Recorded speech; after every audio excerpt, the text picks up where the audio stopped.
11వ అధ్యాయము. మరణ ఛాయ. గాఢాంధకారపు లోయలో నేను సంచరించినను ఏ అపాయమునకు భయపడను. నీవు నాకు తోడై ఉందువు. నీ దుడ్డుకరయు నీ దండమును నన్ను ఆదరించును. కీర్తనలు 23వ అధ్యాయం 4-5 వచనములు. స్టడ్ సతికి కలిగిన దైవాదరణ. స్టడ్ గారి భార్య ఆయన వెళ్ళిపోయిన తరువాత ఒక రాత్రంతా దుఃఖంలో గడిపింది. ఆఫ్రికా జ్వరంను, నరమాంస భక్షకుల బాణములను తన భర్తను బాధిస్తాయని ఆమె భయపడింది. ఆమె ప్రార్థించగా దేవుడు ఆదరణకరమైన వర్తమానమునిచ్చెను. ఆయన వాని ఎముకలన్నిటినీ కాపాడును, వాటిలో ఒకటి అయినను విరిగిపోదు. కీర్తనలు 34వ అధ్యాయం 20వ వచనం.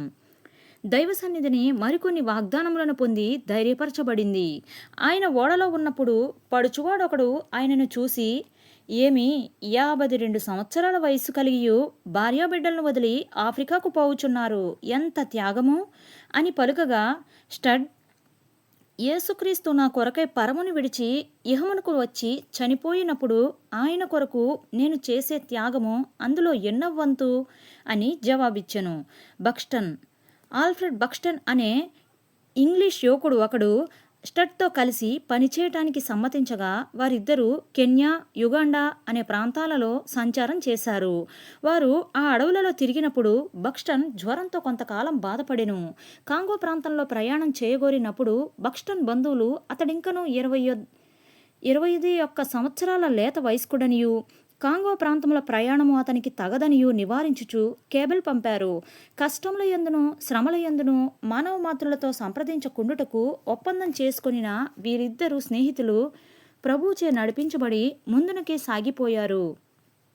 ఒకనాడు వారు అడవిలో తిరుగుతూ భోజనం లేకుండా ఉన్నారు. అప్పుడు దుంపల గంప ఎత్తుకుని వచ్చే మనుషుణ్ణి చూసి వాటిని కొనడానికి ఆశగొన్నారు.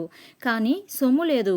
అంతటా వారి కోటులకు ఉన్న బొత్తములు కొన్ని తీసి వానికి ఇచ్చినప్పుడు వాడు సంతోషభరితుడై గంపెడు దుంపలను వారి ఎదుట కుమ్మరించెను. కొన్నవాడు అమ్మినవాడు ఎవరికి వారే వ్యాపారంలో తామే లాభం పొందితిమి అనుచు వెళ్ళిపోయారు. ఆఫ్రికా అడవులలో తిరుగుచుండా స్టడ్ రోగపీడితుడయ్యాడు. సహాయకులు ఎవరునూ లేకుండా ఉన్నారు. మందులు లేవు. పరిశుద్ధ గ్రంథం నుండి యాకోబు పత్రిక బక్స్టన్ చదివెను. ఎవడైనాను రోగి ఉన్నాడా, అతడు సంఘపు పెద్దలను పిలిపించవలెను. వారు ప్రభువు నామమున నూనె రాచి అతని కొరకు ప్రార్థన చేయవలెను. విశ్వాస సహితమైన ప్రార్థన ఆ రోగిని స్వస్థపరచును. యాకోబు 5వ అధ్యాయం 14-15 వచనములు. బక్స్టన్ బైబుల్ చదివిన తరువాత స్టడ్, సంఘ పెద్దలెవరు? ఎవరూ లేనిచో నీవే పెద్దవు, మరి నూనె రాచి అని ఉన్నది, ఏ నూనెయో రాయబడలేదు కదా అన్నాడు. మన యొద్ద దీపంలో కిరసనాయలున్నది కదా, అది రాచి నీవే ప్రార్థించుము అని చెప్పగా బక్స్టన్ తన వేలు నూనెలో ముంచి స్టడ్ నొసటికి రాచి మోకరించి ప్రార్థన చేసెను. మరుసటి ఉదయమున స్టడ్ సంపూర్ణ ఆరోగ్యం పొంది దేవుణ్ణి స్తుతించెను. మధ్య ఆఫ్రికాలో సేవ ప్రారంభము. మధ్య ఆఫ్రికాలో వారి ఇట్లు 9 నెలల వరకు గోడారములలో నివసించుచు ప్రయాణము చేయుచు ఆఫ్రికాకు నాభిస్థానమైన నయాగరా ప్రాంతమున అక్టోబర్ 16, 1913 సంవత్సరమున ప్రవేశించారు. వారి ప్రయాణములు గండములతోనూ ఆపదలతోనూ కూడుకొనినవైనను దేవుడు అద్భుతములు చేయు దినములు ఇంకను ముగియలేదని రుజువు చేయుచున్నవి. మొదటి మిషన్ ఇల్లు. ప్రాణాపాయము. నాలా అనే గ్రామములలో కొంత స్థలము సర్కారు వారి నుండి సంపాదించి వీరు మొదటి మిషను ఇంటిని కట్టారు. దానికి బకింగ్హామ్ భవనము అని పేరు పెట్టారు. దానికి అయిన ఖర్చు 6 పౌనులు మాత్రమే. ఆ ఇంటిలో ఉండగా స్టడ్ ప్రాణాపాయం నుంచి తప్పించబడెను. ఒకనాటి ఉదయం కాఫీ తాగిన తర్వాత కొంతమంది పిల్లలు స్టడ్ దగ్గరికి వచ్చి, మీ పడకలో పాము ఉన్నది అని చెప్పారు. స్టడ్ పోయి తన దుప్పటి కింద పాము పడుకొని ఉండుట కనుగొన్నాడు. ఆ పాము కరిచినచో మనుషులు మరణిస్తారని ఆ గ్రామవాసులు చెప్పారు. అయితే స్టడ్ గత రాత్రి విషసర్పంతో కలిసి నిద్రించాడు. దావీదు రాసిన 91వ కీర్తనలోని వాక్యములు నమ్మదగినవని మరి ఒకసారి నిరూపించబడ్డాయి. 10 సంవత్సరాల క్రితము నాలా గ్రామంలో తెల్లవారిని చంపివేశారు. కానీ స్టడ్ అచ్చటకేగిన తరువాత వారు మార్పు చెంది సువార్త ప్రచారమునకై పోవునప్పుడు ఆయనను వెంబడించి మూటలను మోసేవారు. మిషనరీల సైకిళ్లు చూచుటకు 100 కొలది స్త్రీలు, పిల్లలు పరిగెత్తి వచ్చేవారు. మొదటి బాప్తిస్మములు. స్టడ్ తన తోటి పనివారితో కలిసి 2 సంవత్సరాలు పనిచేసిన తరువాత 1915వ సంవత్సరం 19వ తేదీ 12 మందికి బాప్తిస్మములు ఇచ్చెను. బాప్తిస్మములు తీసుకొని వారు తమ పాపములను ఈ రీతిగా ఒప్పుకొన్నారు. నా సోదరుణ్ణి చంపిన వానిని మేము చంపి వండుకుని తిన్నాము, క్షమించుము. నా తండ్రి ఒకనిని చంపినప్పుడు నేను వాని మాంసమును తింటలో నా తండ్రికి తోడ్పడితిని. దేవా, నన్ను క్షమించుము. దేవా, చచ్చిన వాని గోరుతో కర్ణపిశాచము జరిగించి మరి ఒకని చంపితిని, నన్ను క్షమించుము. స్టడ్ కొందరితో కలిసి సువార్త ప్రకటించుటకు పోవుచుండగా నరమాంస భక్షకుడు ఒకడు ఎదురుగా వచ్చి వీరిని చంపచూచెను. స్టడ్ యొద్ద ఉన్న ఆఫ్రికన్ క్రైస్తవుడు ఒకడు అతన్ని ఎదుర్కొని, నేను క్రైస్తవుడను కాక పూర్వము నీకంటే బలమైన వారిని చంపి తిన్నాను, నీవు తిన్నగా నీ దారిన పో అని వానిని బెదిరించెను. బెంగాలీ భాషలో ప్రథమ బైబులు. నైలు, కాంగో నదుల మధ్య గల 50 వివిధ జాతులకు ప్రత్యేక భాషలున్నప్పటికీ బెంగాలీ భాష వారందరికీ సామాన్య భాషగా ఉన్నది. విదేశీయులు దాన్ని సులభంగా నేర్చుకొనగలరు. ఆల్ఫ్రెడ్ బక్స్టన్ బెంగాలీ భాషను నేర్చుకుని నూతన నిబంధనను, పాత నిబంధన భాగములను ఆ భాషలోనికి తర్జుమా చేసెను. అది సువార్త సేవకు గొప్ప సాయము ఒనరించెను. 6 మిషన్ల వారు దానిని ఉపయోగించి నైలు, కాంగో నదుల పరివాహ ప్రదేశములలో 1000 మైళ్ళ వరకు వాక్యాన్ని విత్తగలిగారు. శోధనలలో జయము. ఆఫ్రికా యాత్రలో అనేక కష్టములకు గురి అయి స్టడ్ సువార్త సేవ చేయుచుండెను. ఇంటి వద్ద నుండి వచ్చిన ఉత్తరము గొప్ప శోధనకు కారణమాయను. స్టడ్ సతీ గుండె పెరిగి చావడానికి సిద్ధమాయను. భక్తుల ప్రార్థన ఫలితముగా మరణగండము దాటినది. కానీ ఆమె పడక మీద నుండి లేవకూడదని డాక్టర్లు ఖచ్చితంగా చెప్పారు. పడక మీద ఎక్కువ కాలం పరుండలేకపోయాను. ఆ స్థితిలో నుండియో ప్రార్థనా సంఘములను ఏర్పాటు చేసినది. వైద్యుల సలహా ఉల్లంఘించి రోజుకు 30 ఉత్తరముల వరకు వ్రాసింది. ఒక మాసపత్రికను ప్రచురించుటకు ప్రారంభించినది. మధ్య ఆఫ్రికా మిషన్ అనే పత్రికను నిర్వహించుటయందు తమ కుమార్తెలు ఎడిత్, పాలీనా అనేవారు ఆమెకు తోడ్పడేరి. స్వదేశానికి రాక 1914వ సంవత్సరం చార్లెస్ స్టడ్ ఇంగ్లాండ్కు వచ్చుట తటస్థించెను. అప్పుడు ఇంగ్లాండ్లో ఆఫ్రికా మిషన్ ప్రధాన కార్యాలయము ఒకటి స్థాపించబడెను. దేవుడు స్టడ్ దంపతులకు వసిగిన అనారోగ్యము అనేది ముళ్ళును తీసివేయలేదు. కానీ వారి బలహీన స్థితిలో తన కృపచొప్పున విశేషముగా బలపరుచుచూ వచ్చెను. వయస్సు మీరినవాడును, దుర్బల దేహియు అగువాడును ఆఫ్రికా ఖండానికి దారితీసి 2 సంవత్సరాలలో గొప్ప మార్పును తెచ్చెను. ఆ మిషన్కు సహాయము చేయు స్వదేశీ సమాజమును పడక మీద ఉండిన రోగి స్థాపించెను. మధ్య ఆఫ్రికా మిషన్ యొక్క పునాది వేయబడినది. లోకము దుర్బలులుగా ఎంచిన వారి ద్వారా దేవుడు తన కార్యములను కొనసాగించెను.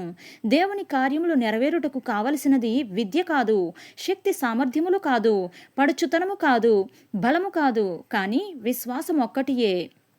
విశ్వాసమును బట్టి అబ్రహాము పిలుపుకు లోబడి వెళ్ళెను. విశ్వాసమును బట్టి మోషే అదృశ్యమైన వాటిని చూచెను. హెబ్రీ 11వ అధ్యాయంలో చెప్పబడినట్లు విశ్వాసమును బట్టి స్టడ్ ఆఫ్రికాను జయించెను అని చెప్పవచ్చును. స్టడ్ నోట వెలువడిన జీవోద్ధార వాక్కులు. స్టడ్ ఇంగ్లాండ్లో ఉండగా నశించుచున్న ఆత్మలకు సువార్తను ప్రకటించవలసిన ఆవశ్యకతను గొప్ప ఆత్మ ఉద్రేకముతో అనేక సభలలో బయలుపరిచెను.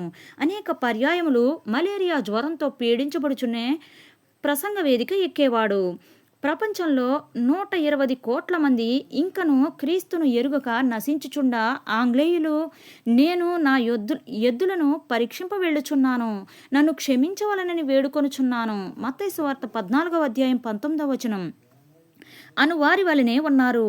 ఈ దినములలో సర్వ సృష్టికి సువార్త ప్రకటించుట అను మాటల అక్షరార్థమును చాలామంది ఎరుగక ఉన్నారు. మనము సాహసించి చొరబడి పోవలసిన స్థలము ఇంకా ఉన్నది. క్రీస్తు యోధులారా యుద్ధమాడుడి అని పాడుదుము, కానీ యుద్ధమాడుటకు సాగిపోక ఇంటి వద్దనే కూర్చుందుము. సంతృప్తి చెందితిమని సంతసించు వారిని కాక, ఆత్మీయ క్షుత్పిపాసలు గలవారిని తృప్తిపరచుటకును, మూర్ఖమైన పట్టుదల గలవారిని కాక నశించిన వారిని వెతికి రక్షించుటకును, చక్కని దేవాలయములను అలంకరించి అందు కంటత ప్రార్థనలు జరిగించుచు, వివిధ వాయిద్యములతోనూ వినోదములతోనూ సుఖించుచు సుఖించు మతాధికారులను పోషించుటకు కాక నశించుచున్న ఆత్మలను రక్షించుట ద్వారా సజీవమైన సంఘమును కట్టుటకును క్రీస్తు మనల్ని పిలుచుచున్నాడు. సాతాను బంధకముల నుండి మానవులను విడిపించి వారిని క్రీస్తు యోధులుగా సిద్ధపరచుట మన విధి అయి ఉన్నది. పరిశుద్ధాత్మతో వెలిగించబడిన సంఘములోనే పై కార్యములు జరుగుటకు అవకాశం ఉన్నది. సిలువ వేయబడిన క్రీస్తును మాత్రమే ప్రకటించుటయు బాహ్య ఆచారములను బట్టియు వేషభాషలను బట్టియు కాక సమర్పణతో కూడిన జీవితములతో క్రీస్తును మహిమపరచుట జరగవలెనన్న సంఘములు పరిశుద్ధాత్మ శక్తిని రుచి చూడవలెను. లోకము సాతాను మనల్ని ఎదిరించి తీవ్ర యుద్ధము సాగించుచున్నవి. వాని దాడికి తాళుకొని జయశీలురమై నిలువవలెననిన పరిశుద్ధాత్మ శక్తి యందు పరిపూర్ణ విశ్వాసం ఉంచవలెను. లోకమును సాతానును ఓడించగలుగునది మన ఆధ్యాత్మిక అనుభవమే కానీ మన బోధలు కావు. దేవునికై గొప్ప కార్యములను సాధించవలెననిన ఆయన యందు విశ్వాసముంచు బుద్ధిహీనులకే సాధ్యమగును, కానీ నవనాగరికులను ఐహిక జ్ఞానపూర్ణులకును సాధ్యము కానేరదు. మన హృదయమునే దేవుడు కోరుచున్నాడు. పరిశుద్ధాత్మ బాప్తిస్మము నులువెచ్చని జీవితమందున్న నామక క్రైస్తవులను క్రీస్తు కొరకు యోధులుగా నిలవబెట్టి హతసాక్షులగునట్లు రూపొందించును. క్రీస్తు పేదవాడై మొదటి మిషనరీగా ఈ లోకమునకు వచ్చెను. మనలో చాలామంది క్రీస్తు వలె ఉండ కోరుదురు, కానీ ముందంజ వేయలేకపోవుచున్నారు. స్టడ్ చనిపోయినా ఎలాగూ అని చాలామంది ప్రశ్నించున్నారు. దానికి జవాబు నేనే చెప్పుదును. స్టడ్ చనిపోయినచో ఒక బుద్ధిహీనుడు ఈ లోకంలో తక్కువగును. దేవుడు బ్రతికి ఉన్నంత కాలము ఆఫ్రికా మిషన్ పని కొనసాగుచునే ఉండును. దేవుడింకను గొప్ప అద్భుతములను చేయనున్నాడు. సాగనంపు కూటము. స్టడ్ తిరిగి ఆఫ్రికాకు పయనమయ్యను. 1916 సంవత్సరం జూలై 14వ తేదీన సాగనంపు కూటము ఏర్పాటు గావించబడెను. అది స్తుతి కూటముగా మారెను. ఆయనతో కూడా మరి 80 ఆఫ్రికాకు బయలుదేరారు. వారిలో స్టడ్ 3వ కుమార్తె ఎడిత్ కూడా ఉండెను. పౌలుకు తిమోతియు తోడుగా ఉన్నట్లు అన్ని విషయములలో స్టడ్నకు తోడ్పడి తోటి పనివాడిగా ఉండిన ఆల్ఫ్రెడ్ బక్స్టన్కును ఎడిత్కును ఆఫ్రికాలో వివాహం జరుపు నిశ్చయించారు. దీని తరువాత స్వదేశమునకు గాని భార్యను గాని మరి ఒకసారి చూసే అవకాశము స్టడ్కి లభించలేదు.